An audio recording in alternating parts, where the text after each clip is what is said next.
Here's a fully original, engaging and emotional long-form story inspired by the title, Mom Abandoned Her Disabled Son at a Bus Stop.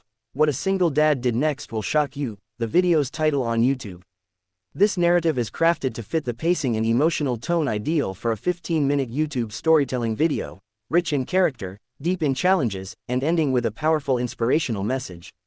YouTube. As the first pale light of dawn split the sky, the hum of the highway was already alive with commuters. But one lonely bus stop on the edge of town, where the pavement cracked into weeds, was about to witness a life-altering moment. Ethan sat on the cold concrete in his wheelchair, his fingers wrapped around the frayed straps of a backpack much too heavy for his small shoulders. His blue eyes, wide with confusion and fear, followed every passing car like he was waiting for someone who would never come. His mother had vanished without a word, her footsteps swallowed by the rising sun and the morning rush. To him, it was betrayal. To her, it was a desperate escape. YouTube. The bus rounded the corner at exactly 6:47 a.m., its engine churning through gears. Behind the wheel was Mark, a single dad with a heart that beat a little too big for his own world.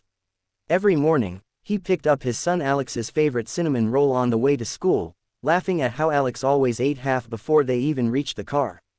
Today, though, something in the air felt heavy.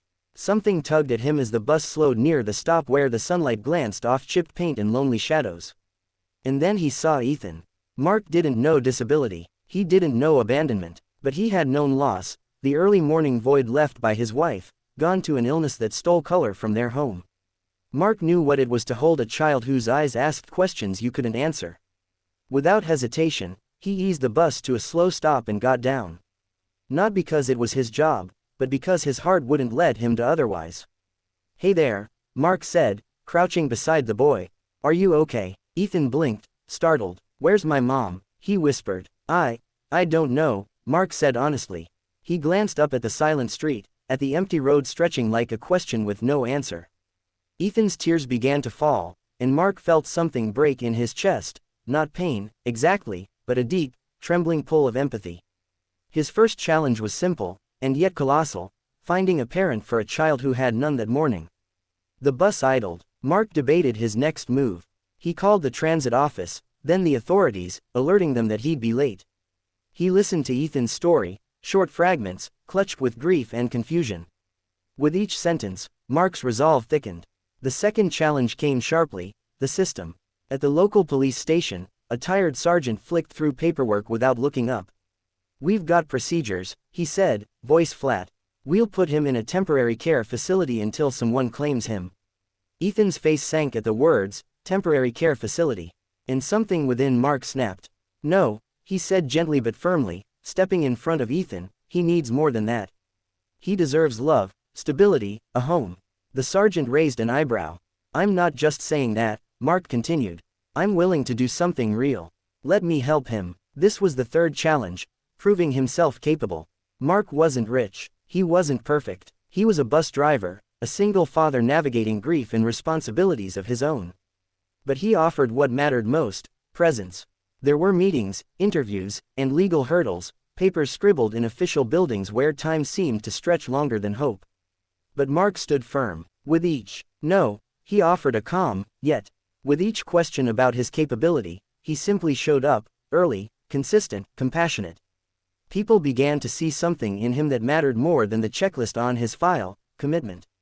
Days turned into weeks. Ethan learned to laugh again, first in quiet moments, then louder, like music remembering its beat. Mark's son, Alex, helped reorganize Ethan's wheelchair space, making room for books and drawings. And the neighborhood, at first prone to look away, began to orbit their story with gestures of kindness, warm meals left at the doorstep, smiles in the park, chilled lemonade in summer heat. The final challenge arrived like an unexpected wave. Ethan's mother reappeared. She stood at the same bus stop that morning, older now, hollow-eyed and ragged with remorse. They locked eyes, and for a long moment, the world held its breath. I couldn't," she whispered, voice cracking. "I wasn't strong enough. I thought leaving him would make it easier. But it didn't." Not really. Mark didn't recoil. He didn't lash out. Instead, he saw a woman broken by her own battles, a reflection of many who lose themselves in life's unforgiving currents. In that moment, a new challenge arose. Forgiveness, both for Ethan's mother, and for Ethan himself. Ethan looked at her, tears welling, his small voice trembling. "Why did you leave me?" he asked, heartbreak turning every word into a shard. "I'm so sorry," she said, tears of regret slipping down her cheeks. "I didn't know how to ask for help, and I thought you'd be better off without me." Mark reached out, placing a steady hand on Ethan's back, a silent message: "You are safe."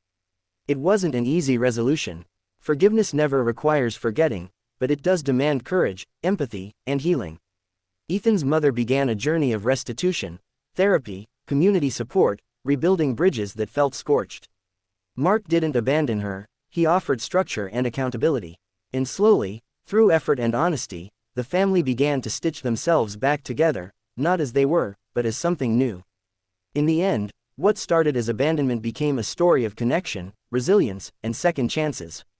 Ethan found safety. Mark found a purpose that expanded his own capacity to love. And even Ethan's mother found redemption, not through perfection, but through the willingness to face her faults and grow. Their message: families aren't just born, they're built with love, courage, and presence. And every child, no matter how broken their beginning, deserves a chance to belong.